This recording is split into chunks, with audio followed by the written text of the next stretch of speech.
Hi అండి, అందరికీ నమస్కారం. Welcome to my channel. ఈ వీడియోలో ఏపీ ప్రభుత్వ ఉద్యోగులకు పీఆర్సీలో మరొక ట్విస్టు.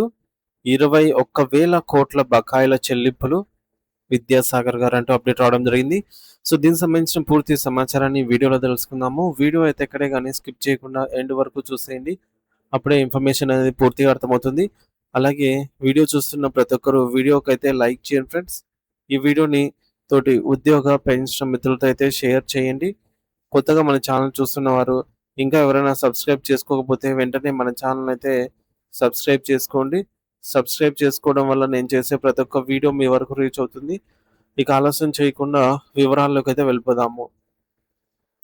ఫ్రెండ్స్, ఇక విషయానికి వచ్చినట్లయితే ఆంధ్రప్రదేశ్ రాష్ట్రంలో పనిచేస్తున్నటువంటి లక్షలాది మంది ప్రభుత్వ ఉద్యోగులు, ఉపాధ్యాయులు మరియు పదవీ విరమణ చేసినటువంటి పెన్షనర్ల జీవితాలకు అత్యంత ప్రాముఖ్యత కలిగినటువంటి కొత్త పీఆర్సీ విషయంలో ప్రస్తుతం అనూహ్యమైన మార్పులు మరియు సంచలన పరిణామాలు చోటు చేసుకుంటున్నాయి. ఎంతో కాలంగా తమ జీతాల పెరుగుదల కోసం వేచి చూస్తున్న ఉద్యోగ వర్గాల్లో ఒకవైపు ఆశలు, మరోవైపు ఆందోళన కలిసి ఉన్నాయి. ఈ తరుణంలో ఏకంగా 21,000 కోట్ల రూపాయల భారీ బకాయిల విడుదల అంశం ఇప్పుడు రాష్ట్ర వ్యాప్తంగా ప్రతి వీధిలోనూ, ప్రతి కార్యాలయంలోనూ ఒక పెద్ద చర్చనీయాంశంగా అయితే మారింది. అసలు ఉద్యోగులకు రావాల్సినటువంటి కొత్త పే స్కేల్స్ మరియు పీఆర్సీని అధికారికంగా ప్రకటించి అమలు చేయడానికి ఆంధ్రప్రదేశ్ ప్రభుత్వానికి ఆర్థిక కేవలం ఆర్థికపరమైన ఇబ్బందులే అడ్డం వస్తున్నాయా? లేక దీని వెనుక మనం గమనించిన బలమైన రాజకీయ వ్యూహాలు ఏమన్నా మరియు పరిణామాలు ఏమైనా దాగి ఉన్నాయా అనే సందేహాలు అందరిలోనూ వ్యక్తమవుతున్నాయి. ఆంధ్రప్రదేశ్ రాష్ట్రంలో కొత్త పీఆర్సీ ప్రక్రియ ఇంతగా ఆలస్యం అవడం వెనుక నిజంగానే రాష్ట్ర ఖజానాలో నిధులు లేకపోవడమే ప్రధాన కారణమా? లేక పాలకుల వైపు నుండి జరుగుతున్నటువంటి రాజకీయ నిర్లక్ష్యమా అనేటువంటి ఈ యొక్క ప్రశ్నలన్నీ కూడా ప్రస్తుతం ఉద్యోగ సంఘాల నుంచి గట్టిగా వినిపిస్తూ ఉన్నాయి. ప్రస్తుతం ఏపీలో ఉన్నటువంటి పిఆర్టీయు, ఎస్టీయు వంటి ప్రధాన ఉపాధ్యాయ సంఘాలు మరియు వృద్ధాప్యంలో ఉన్నటువంటి పెన్షనర్ల సమస్యలు రోజురోజుకు జటిలమవుతున్నాయి. మార్కెట్‌లో నిత్యావసర వస్తువుల ధరలు ఆకాశాన్ని తాకుతుంటే, పెరగని జీతాలతో ఇల్లు గడవడం భారంగా మారుతోందని వారు ఆవేదన వ్యక్తం చేస్తున్నారు. ఈ నేపథ్యంలో ఏపీఎస్‌టీయు అసోసియేషన్ రాష్ట్ర అధ్యక్షులు శ్రీ విద్యాసాగర్ గారి నేతృత్వంలో రాష్ట్ర మరియు కేంద్ర కార్యవర్గ అత్యవసర సమావేశం అత్యంత కీలకమైన ఎజెండాతో జరిగింది. ఈ సుదీర్ఘ సమావేశంలో రాష్ట్ర వ్యాప్తంగా ఉన్నటువంటి ఉద్యోగుల ఆర్థిక పరిస్థితిని లోతుగా గమనించారు. కార్యవర్గ సభ్యులు ప్రస్తుత ప్రభుత్వ తీరును ఎండగడుతూ ఉద్యోగుల సహనాన్ని పరీక్షించవద్దని హెచ్చరించారు. విద్యాసాగర్ గారు ప్రభుత్వం ముందు ఉంచినటువంటి డిమాండ్లన్నీ కేవలం ఆర్థికపరమైనవే కావు, అవి ఉద్యోగుల ఆత్మగౌరవానికి సంబంధించినవి. కాలం చెల్లిపోయిన తర్వాత వేతనాల స్థానంలో తక్షణమే కొత్త వేతన సవరణ కమిషన్ ఉత్తర్వులు జారీ చేయాలని ఆయన గట్టిగా డిమాండ్ చేశారు. ముఖ్యంగా కొత్త పీఆర్సీ అమలుకు సమయం పడుతోంది కాబట్టి ఆలోపు ఉద్యోగులకు తక్షణ ఆర్థిక వెసులుబాటు కల్పించేలాగా మధ్యంతర భృతి ఐఆర్‌ని ప్రకటించాలని కోరారు. దీంతో పాటు ఎంతో కాలంగా పెండింగ్‌లో ఉండిపోయినటువంటి డీఏ మరియు పీఆర్సీ బకాయిలను విడతల వారీగా కాకుండా ఒకేసారి చెల్లించాలని వారు కోరుకుంటున్నారు. మరి ఉద్యోగుల ఆరోగ్య రక్షణ కోసం ప్రభుత్వం గతంలోనే ఇచ్చినటువంటి ఎంప్లాయీ హెల్త్ కార్డ్ ఈహెచ్ఎస్ ఇప్పుడు నామమాత్రంగా మారాయని, అనేక కార్పొరేట్ హాస్పిటల్స్ వీటిని నిరాకరిస్తూ ఉన్నాయని, ఈ సాంకేతిక మరియు పరిపాలనాపరమైన లోపాలను వెంటనే సరిదిద్దాలని డిమాండ్ చేశారు. వైద్యం అందక ఉద్యోగులు ప్రాణాలు కోల్పోతున్నటువంటి పరిస్థితులను వారు గుర్తు చేశారు. పొరుగున ఉన్నటువంటి తెలంగాణ రాష్ట్రం 2023లోనే తమ ఉద్యోగులకు పీఆర్సీ అమలు చేసి లబ్ధి చేకూర్చగా, కేంద్ర ప్రభుత్వం కూడా తమ ఉద్యోగుల వేతనాల సవరణకు కసరత్తు వేగవంతం చేసింది. మరి తెలంగాణలో సాధ్యమైనది ఏపీలో ఎందుకు సాధ్యం కావటం లేదు? మన రాష్ట్రంలోనే ఈ సుదీర్ఘ ఆలస్యం ఎందుకు జరుగుతోందని విద్యాసాగర్ గారు ప్రభుత్వాన్ని సూటిగా ప్రశ్నించారు. వాస్తవానికి 2023 జూలై నుండి కొత్త పీఆర్సీ అమల్లోకి రావాల్సి ఉన్నా నేటికి అది కాగితాలకే పరిమితమైంది. ఈ ఆలస్యం వల్ల ఉద్యోగుల నెలవారీ జీతాలు మాత్రమే కాకుండా పదవి విరమణ చేసిన వారికి అందే గ్రాట్యుటీ, పెన్షన్ ప్రయోజనాలు మరియు ఫిట్మెంట్ శాతంపై తీవ్ర ప్రతికూల ప్రభావం పడుతోంది.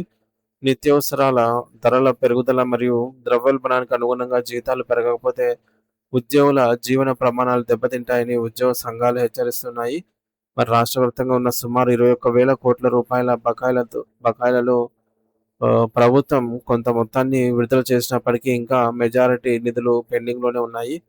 దీనికి తోడు గతంలో ఉద్యోగ పోరాటాల సమయంలో పెట్టినటువంటి పోలీస్ కేసులు డిపార్ట్మెంటల్ ఛార్జ్ షీట్ల సమస్యలు అలాగే ఉన్నాయి. ఉద్యోగుల పదవీ విరమణ వయసును 60 నుండి 62 ఏళ్లకు పెంచడం వల్ల కొత్త నిరుద్యోగులకు నష్టం వాటిల్లిందని, సిపిఎస్ ఉద్యోగులను పాత పెన్షన్ విధానం ఓపీఎస్‌లోకి తీసుకురావాలనే డిమాండ్ ఇంకా నెరవేరలేదని వారు ఆవేదన చెందుతున్నారు. కాంట్రాక్టు ఉద్యోగుల క్రమబద్ధీకరణ, కొత్త జిల్లాలలో పనిచేస్తున్నటువంటి వారికి అందాల్సిన 16% హెచ్ఆర్ఏ వంటి పదుల సంఖ్యలో ఉన్న సమస్యలపై ప్రభుత్వం ఎందుకు మౌనం వహిస్తోందో అర్థం కావటం లేదు. అయితే 2024లో అధికారంలోకి వచ్చిన చంద్రబాబు నాయుడు గారి నేతృత్వంలోని కూటమి ప్రభుత్వం ఉద్యోగుల పట్ల సానుకూల సంకేతాలే ఇస్తోంది. గత ప్రభుత్వం హయాంలో ఆగిపోయినటువంటి 11,496 కోట్ల రూపాయల బకాయిలను మొదటి విడతగా విడుదల చేయడం ఒక సానుకూల పరిణామం. కానీ పూర్తి స్థాయి పీఆర్సీ అమలుకు మాత్రం ఆర్థిక ఇబ్బందులు ప్రధాన అడ్డంకిగా మారాయి. రాష్ట్ర బడ్జెట్‌లో ద్రవ్యలోటు ఏకంగా 4.4% కంటే ఎక్కువగా నమోదు కావడం, రెవెన్యూ ఆదాయం తగ్గడం ఆర్థిక శాఖను కలవరపెడుతోంది. సో, ప్రభుత్వానికి వచ్చేటటువంటి ఆదాయంలో సింహభాగం అంటే పెద్ద మొత్తంలో జీతాలు మరియు పెన్షన్లకే సరిపోతున్నప్పుడు మళ్ళీ కొత్త పీఆర్సీ భారం మోయడం రాష్ట్ర ఆర్థిక వ్యవస్థను సంక్షోభంలోకి నెట్టే ప్రమాదం ఉందని నిపుణులు హెచ్చరిస్తున్నారు. అందుకే ప్రస్తుతం కూటమి ప్రభుత్వం కేవలం తాత్కాలిక ఉపశమనాల కంటే దీర్ఘకాలిక అభివృద్ధిపై దృష్టి పెట్టింది. స్వర్ణాంధ్ర 2047 విజన్ లక్ష్యాలను చేరుకోవాలంటే మౌలిక సదుపాయాల కల్పన మరియు పరిశ్రమల స్థాపన ద్వారా ఆదాయాన్ని పెంచాలి. ప్రభుత్వం ఈ మేరకు భావిస్తోంది. రోడ్లు, పరిశ్రమలు మరియు పెట్టుబడుల ద్వారా ఆదాయం పెరిగితేనే ఉద్యోగులకు మెరుగైన జీతాలు ఇవ్వడం సాధ్యమవుతుందని ప్రభుత్వం వాదిస్తోంది. అయితే ప్రభుత్వం ఇచ్చే ఈ యొక్క కారణాలు ఉద్యోగుల ఆకలిని, అవసరాలను తీర్చలేవు. మరి గత ఎన్నికల ముందు ఇచ్చిన హామీలను ప్రభుత్వం మర్చిపోయిందని విపక్షాలు విమర్శిస్తున్నాయి. ఇక ఏ ప్రభుత్వం విజయవంతంగా ప్రజల్లోకి వెళ్ళాలన్నా, ఏ సంక్షేమ పథకం అమలవ్వాలన్నా దానికి వెన్నెముక వంటి వారు ఈ ప్రభుత్వ ఉద్యోగులే. అటువంటి కీలకమైన యంత్రాంగం అసంతృప్తితో ఉంటే అది ప్రభుత్వానికి భవిష్యత్తులో రాజకీయంగా పెద్ద నష్టం కలిగించవచ్చు. మరి ప్రభుత్వం ఇప్పటికే కొన్ని నిధులను విడుదల చేసినప్పటికీ పూర్తి స్థాయి పరిష్కారం కోసం బడ్జెట్ కేటాయింపుల్లో ఉద్యోగులకు మొదటి ప్రాధాన్యత ఇవ్వాల్సిన అవసరం ఉంది. సో, మరి రాష్ట్ర అభివృద్ధిలో భాగస్వాములైనటువంటి ఉద్యోగుల డిమాండ్లు న్యాయమైనవేనని త్వరలోనే ప్రభుత్వం కొత్త పీఆర్సీపై ఒక చారిత్రాత్మక శుభవార్త చెబుతుందని అందరూ ఆశిస్తూ ఉన్నారు.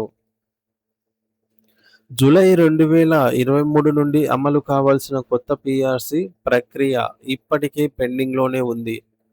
ఉద్యోగులు మరియు పెన్షనర్లకు సంబంధించి దాదాపు 21,000 కోట్ల రూపాయల బకాయిలు చెల్లించాల్సి ఉంది. రాష్ట్రంలో ద్రవ్యలోటు 4.4% మించి ఉండటం మరియు రెవెన్యూ లోటు పెరగటం పీఆర్సీ అమలుకు ప్రధాన అడ్డంకిగా మారిందంటున్నారు. పీఆర్సీతో పాటు తక్షణమే మధ్యంతర భృతి ఐఆర్ ప్రకటించాలని మరియు ఈహెచ్ఎస్ ఆరోగ్య కార్డుల సమస్యలను పరిష్కరించాలని కోరుతున్నారు. కూటమి ప్రభుత్వం ఇప్పటికే 11,496 కోట్ల రూపాయల నిధులను విడుదల చేసినప్పటికీ ఉద్యోగుల పూర్తి అసంతృప్తి తొలగించడానికి పీఆర్సీ ప్రకటించక తప్పని పరిస్థితి నెలకొంది. సిబిఎస్ రద్దు, కాంట్రాక్టు ఉద్యోగుల క్రమబద్ధీకరణ మరియు కొత్త జిల్లాల్లో హెచ్ఆర్ఏ సమస్యలు ఇంకా అపరిష్కృతంగానే ఉన్నాయి. ఆంధ్రప్రదేశ్ రాష్ట్రంలో కొత్త పీఆర్సీ అమలుపై తీవ్రమైన సందిగ్ధత మరియు ఉత్కంఠత నెలకొంది. రాష్ట్రం ఎదుర్కొంటున్నటువంటి తీవ్ర ఆర్థిక లోటు మరియు బడ్జెట్ సమస్య వల్ల ప్రభుత్వం పీఆర్సీ ప్రకటనలో జాప్యం చేస్తోంది. అయితే ఉద్యోగ సంఘాలు మాత్రం పెరుగుతున్న ధరల దృష్ట్యా తక్షణమే ఐఆర్ మరియు కొత్త పీఆర్సీని ప్రకటించాలని ప్రభుత్వాన్ని హెచ్చరిస్తున్నాయి. ప్రభుత్వం ఇప్పటికే వేల కోట్ల బకాయిలను విడుదల చేసిన ఉద్యోగుల ప్రధాన డిమాండ్లు నెరవేరలేదు. స్వర్ణాంధ్ర 2047 లక్ష్యాల దిశగా వెళ్తున్న ప్రభుత్వం ఉద్యోగుల సహకారం లేకుండా అభివృద్ధి సాధ్యం కాదని గుర్తించి త్వరలోనే ఒక సానుకూల నిర్ణయం తీసుకునే అవకాశము మెండుగా ఉంది. దీనిపై మీ అభిప్రాయాన్ని కామెంట్ ద్వారా తెలియజేయండి. Thank you for watching this video.